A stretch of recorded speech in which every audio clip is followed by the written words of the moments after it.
ایک شرابی تھا جس کے یہاں ہر وقت شراب کا دور رہتا تھا۔ ایک مرتبہ اس کے یار احباب جمع تھے، شراب تیار تھی۔ اس نے اپنے ایک غلام کو 4 درہم دیے کہ شراب پینے سے پہلے دوستوں کو کھلانے کے لیے کچھ پھل خرید کر لائے۔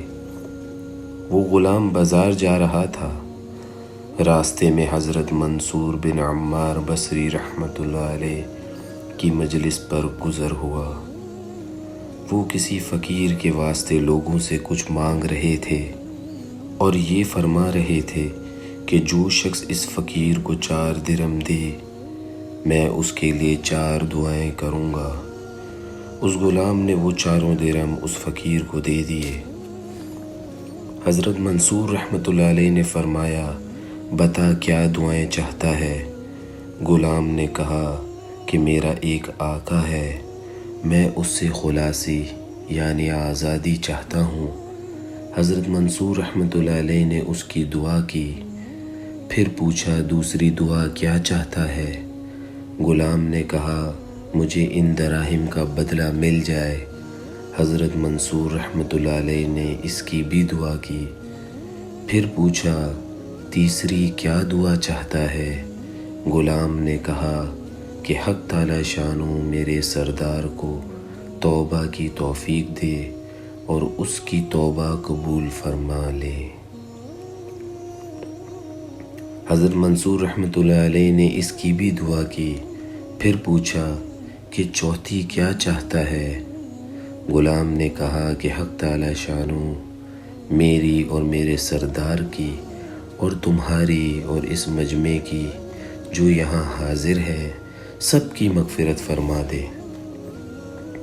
حضرت منصور رحمۃ اللہ علیہ نے اس کی بھی دعا فرما دی۔ اس کے بعد وہ غلام خالی ہاتھ اپنے سردار کے پاس واپس چلا گیا اور خیال کر لیا کہ بہت سے بہت اتنا ہی تو ہوگا کہ آقا مارے گا اور کیا ہوگا۔ سردار انتظار میں تھا ہی، دیکھ کر کہنے لگا کہ اتنی دیر لگا دی۔ غلام نے قصہ سنایا۔ سردار نے ان کی دعاؤں کی برکت سے بجائے خفا ہونے اور مارنے کے یہ پوچھا کہ کیا کیا دعائیں کرائیں؟ غلام نے کہا پہلی تو یہ کہ میں غلامی سے آزاد ہو جاؤں۔ سردار نے کہا کہ میں نے تجھے آزاد کر دیا۔ دوسری کیا دعا مانگی؟ غلام نے کہا کہ مجھے ان درہموں کا بدلہ مل جائے۔ سردار نے کہا میری طرف سے تجھے 4000 درہم نظر ہیں۔ تیسری کیا دعا مانگی؟ غلام نے کہا حق تعالی شانو تمہیں شراب وغیرہ فسق و فجور سے توبہ کی توفیق دے۔ سردار نے کہا کہ میں نے اپنے سب گناہوں سے توبہ کر لی۔ چوتھی کیا دعا مانگی؟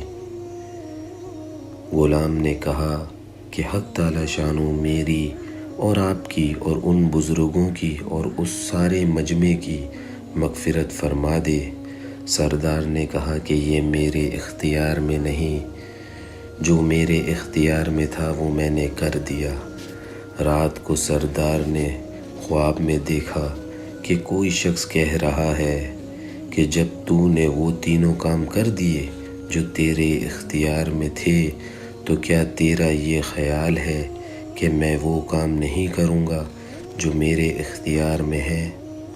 میں نے تیری اور اس غلام کی اور منصور کی اور اس سارے مجمع کی مغفرت فرما دی۔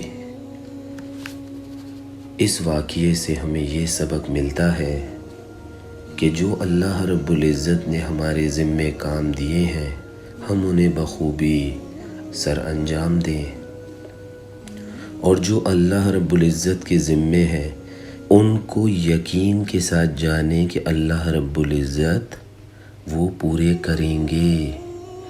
تو انشاءاللہ یقین کے ساتھ جب ہمارے دل میں یہ بات ہوگی تو اللہ رب العزت ضرور پوری کریں گے، لیکن اس کے لیے شرط یہ ہے کہ ہماری زندگی ہم ایسے گزاریں جیسے اللہ رب العزت چاہتے ہیں، جس میں اللہ رب العزت راضی ہوتے ہیں۔ اور ایسے ہرگز نہ گزاریں جس سے اللہ رب العزت ناراض ہوں۔ اللہ رب العزت ہم تمام سننے اور دیکھنے والوں کو ایسی زندگی گزارنے کی توفیق عطا فرمائے جس سے اللہ رب العزت بھی راضی ہوں اور ہمارے محبوب عربی محمد عربی صلی اللہ علیہ وسلم بھی راضی ہوں۔